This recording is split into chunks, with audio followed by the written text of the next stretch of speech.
Evangelium Vitae, the Gospel of Life. This particular encyclical was written by Pope John Paul II and issued on March 25th, 1995.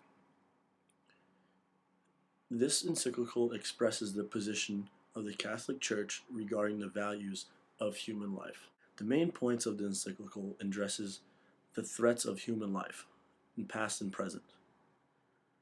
Before writing Evangelium Vitae, Pope John Paul II surveyed every Catholic bishop in the world, asking whether they agreed that murder, directly willed abortion, and euthanasia were immoral. And they all agreed that they were.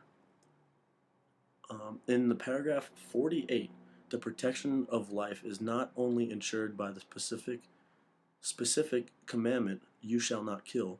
The entire law of the Lord serves the protection of life, because it reveals that the truth in which life finds its full meaning. Also, Evangelium Vitae talks about the history of prohibitions against killing. The main points that the encyclical talks about are abortion, euthanasia, suicide, the death penalty, and capital punishment. In regards to abortion, it refers to it as anticipated murder to prevent someone from being born. In paragraph 58, it says that abortion is also referred to as an interpretation of pregnancy.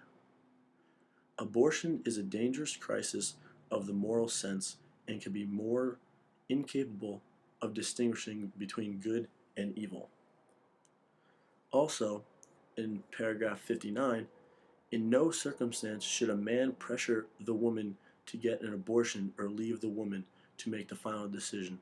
That is, in paragraph 60, the human being that is respected and treated as a person from the moment of conception, and therefore from that same moment his rights as a person must be recognized, among in which the first place is the inviolable right of every innocent human being to life.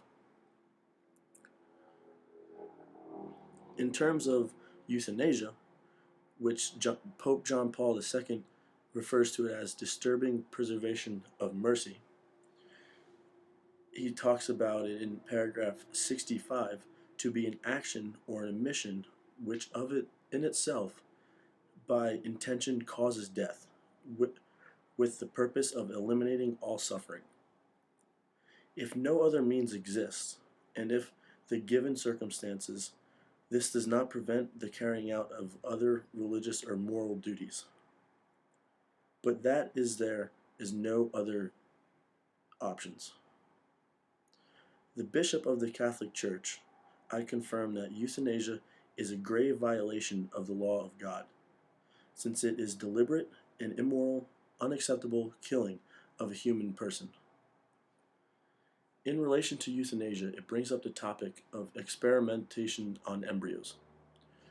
Even though the embryos or fetuses are being used as biological material for experimentation, constitutes a crime against their dignity as a human beings who have a right to the same respect owed to as a child once born, just as every other person.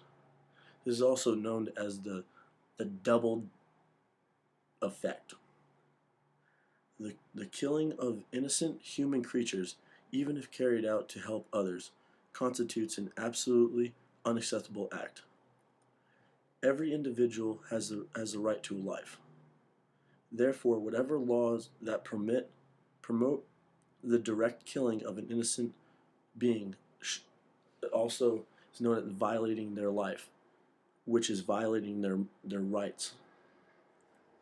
In regards to suicide, in paragraph 66, suicide always has been rejected and is seen as an evil choice. God has the power over life and death, not you. It is an immoral act that shows your lack of respect for oneself.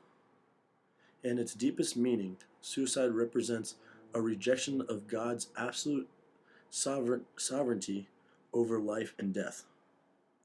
Seriously, When one commits an act of suicide, it is selfish, as it not only affects you, but also affects your family, your loved ones, the community, and society in which you belong to. The next topic is the death penalty. In paragraph 56, according to John Paul II, the death penalty could be used when there is no other possible way to defend society, as it is the last resort or otherwise recourse to bloodless means. In a situation that it is a situation that is rare and non-extinct today. In regard to today, however, is a result of the steady improvements in the organization of the penal system. Such cases are very rare and not practical and non-existent. The last topic is capital punishment, and that is known to be an execution that is only appropriate in cases of absolute necessity.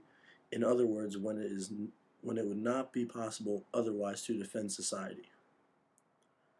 The Church had always taught that punishment must be proportionate to the crime. In regards to all issues, no matter what is being done, the amendment states, "You shall not kill." That's exactly what Pope John Paul II is standing for.